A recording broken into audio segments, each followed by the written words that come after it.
the Madman! Welcome to my star ratings for Paladin, Priest, and Rogue. I didn't rate these classes that highly, so you can't blame me for selling out when I say that you should, if you're purchasing Saviors of Uldum packages, 50 for $50 or 80 for $80, use my affiliate link below to buy them so that I get some of your value. So let's explore the Paladin quest of making mummies. So what synergizes with making mummies? Well, there are two reborn cards, Micro Mummy and Ancestral Guardian. What's really important is how powerful are the reborn cards. And spoiler, in the neutral card section, they are not that powerful. And while it's really good to pay 2 mana to summon a 6 mana value worth of stuff, or 5 mana value stuff, in the case of the egg or the whelp, that just doesn't quite compare to the unfairness that is the value provided by Control Warrior, Quest Druid, and Quest Shaman. For that reason, I have to rate Making Mummies 1 star. I also have to rate Micro Mummy and Ancestral Guardian 1 star apiece. Decent, but they're just a bit too slow for what they do. Micro Mummy is just the swordsmith. Ancestral Guardian, if you're not getting the lifesteal, it's a total of 3 health on a 4 mana card, which is kind of mediocre. Paladin also got a 1 health package. There's Brazen Zealot, there's Sandwasp Queen, and there's Sulhet's Pride. In what deck do these 1 health package cards fit into? It would seem like an aggressive deck. The main problem is the payoff isn't that high. You're going to get beat by aggro decks that develop better minions, and you might argue, wait, the Sandwasp Queen and the Sulhet's Pride are cards that I'd play later on in the aggressive deck in order to get some more fuel. And that would be right, but then you're starting to think about, well, what am I getting if I play both Sandwasp Queen and Sandwasps? That's barely better than Microtech Controller. So this entire package I'm going to give 1 star. They're just really not good enough to push the aggro Paladin archetype. Sulhet's Pride also has some slight benefits in that you could use it to tutor for card draw cards, which might mean that it seems potentially viable in a Shirvallah OTK deck, but the main problem is Sulhet's Pride just steps on the toes of Christology too much. Just doesn't seem good enough to take the space of Acolyte of Pain, which also, if you took out, removes 1 spot for Christology. The other 4 cards are kind of a random grab bag of stuff. Subdue is a pretty strong card, honestly. I feel like that is the card that's going to fit into Shirvallah OTK. Looks like a great Control Paladin tool. A pity that there are no Control Paladin decks right now, because Control Paladin gets outvalued by every other value deck in existence. I'll give Subdue 3 stars because I feel like it can fit into Holy Wrath OTK Paladin, which I vaguely predict to be a tier 3 deck. We've also got Pharaoh's Blessing, a 6 mana spell that gives a minion +4/+4, Divine Shield and Taunt. When you consider that Dynasize was 8 mana and set something up to 10/10, which was potentially +9/+9, and only cost 2 more mana, I think Pharaoh's Blessing gets seriously left behind. 1 star. Tip the Scales is a cool build around, but that sounds very gimmicky to me. 1 star. And finally, Sir Finley of the Sands. You would probably try to build an aggro deck around this, which is tough because you also want to Call to Adventure as well as Witchwood Piper your Sir Finley and your Zephyrus. But if you're building an aggro deck, you're probably going to have cards that are lower than this. You can fetch Sir Finley though in an aggro Murloc deck, but I don't think an aggro deck is going to compete with the likes of Bomb Hunter and perhaps Tempo Rogue or Zoo.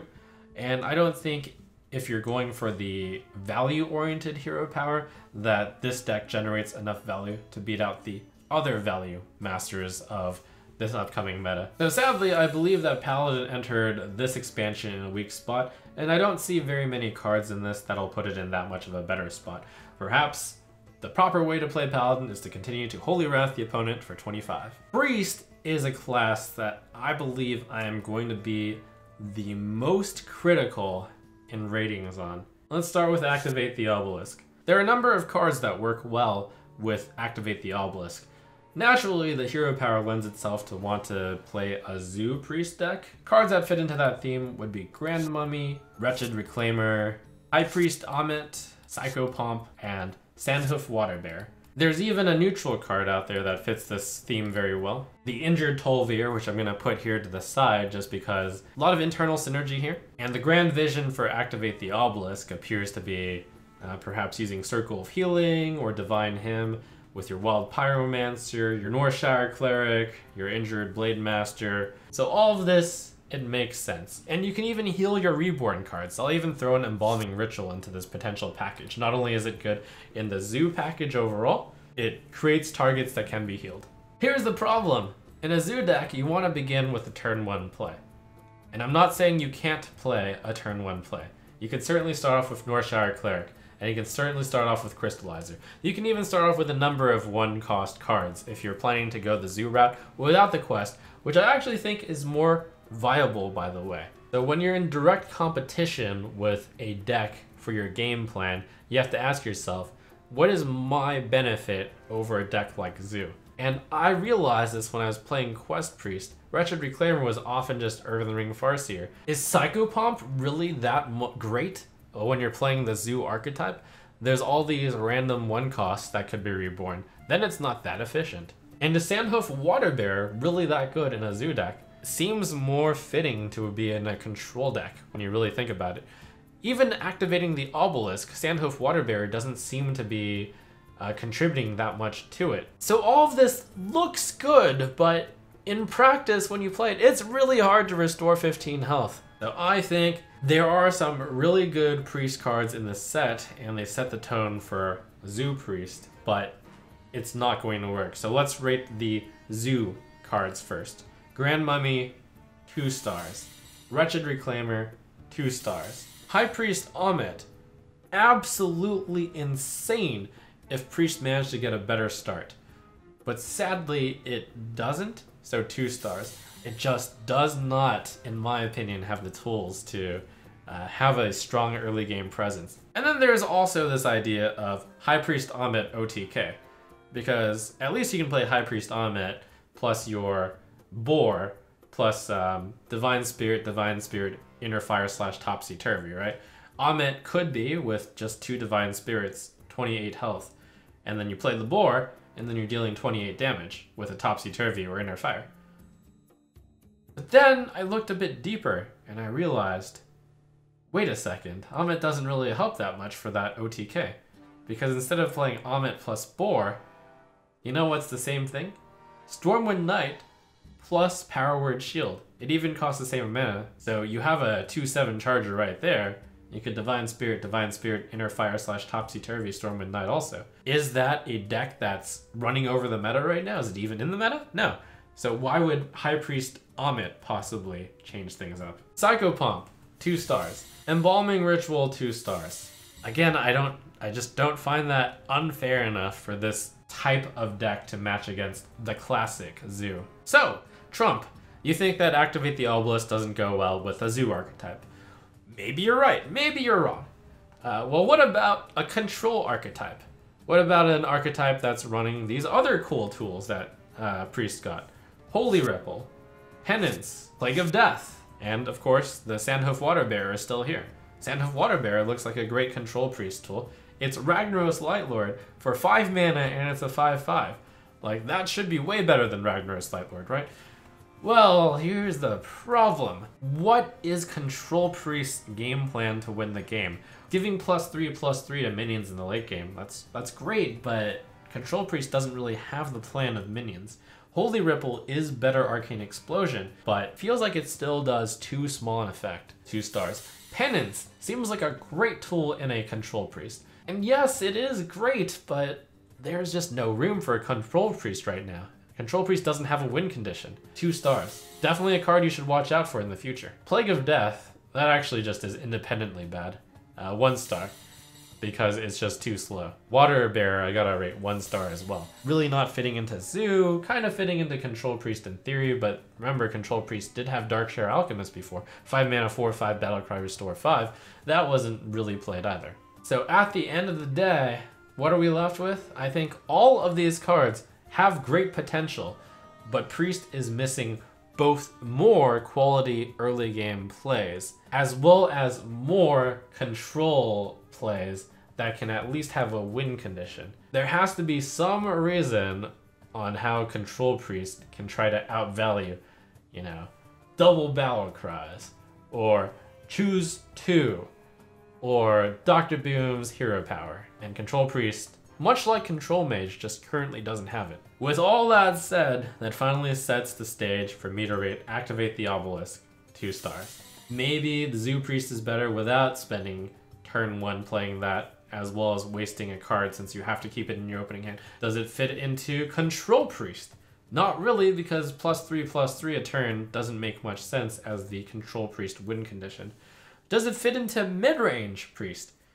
Maybe, but Mid-Range Priest doesn't really exist, doesn't really have the tools. I hope I'm wrong about these Priest ratings. Priest enters this expansion in a weak state. All of these cards look like they could work together, but I feel like this is just setting the stage for the next expansion to perhaps have some sort of Control Priest, or some sort of mid-range Priest with the quest, or some sort of like better early game for Zoo Priest. I don't think it's there yet. Alright, if you were feeling despair over Priest and Paladin, despair no more, because I think the Rogue quest, Bizarre Burglary, is quite good. Alongside Bizarre Burglary, there are the Burgle cards, Clever Disguise, and Bizarre Mugger, and even honorable mention to Pharaoh Cat, which can sometimes burgle stuff that's from other classes. I feel like Ancient Blades should be put into a Tempo Rogue and distinctly not something that's more like a Control Rogue or a Value Rogue, because I feel like the ability to Shadow Blade is overshadowed by other classes' ability to generate value. Bizarre Burglary can be completed extremely quickly, and that is mostly thanks to Clever Disguise. Clever Disguise already gets you halfway there. Imagine casting 1 spell and then already finishing half your quest. But perhaps what really makes Bizarre Burglary great, current Rogue already runs the best Burgle cards of Blink Fox and Hench Clan Burglar. So given that you don't really need to do anything turn 1, play the quest. And even though that may not sound like so many Burgle cards, you could run Spirit of the Shark in order to double up on Blink Fox or Hench Clan Thug. I think that this Quest Rogue and Tempo Rogue in general is going to be a tier 2 deck, so I'm giving Bizarre Burglary 4 stars. Clever Disguise fits that deck, 4 stars. Bizarre Mugger, I'm giving that one merely a 1 star.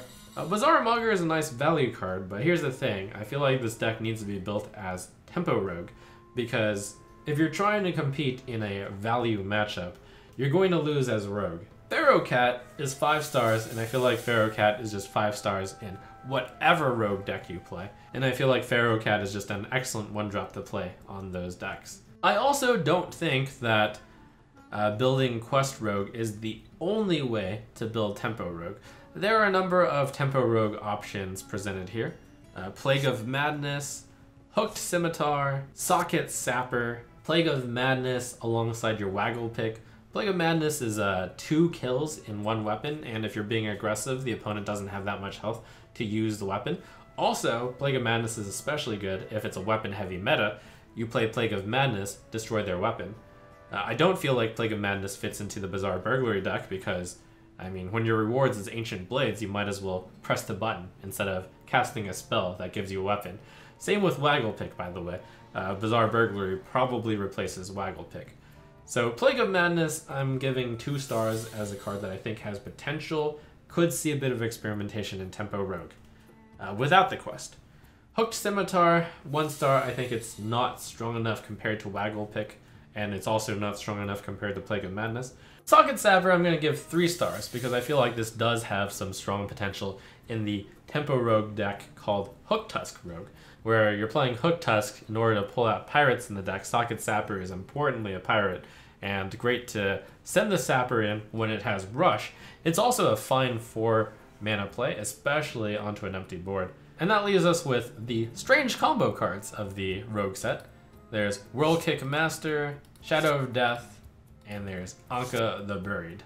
Whirl Kick Master is a value card, and I don't believe that adds quite enough value for you to justify playing a value rogue. 1 star.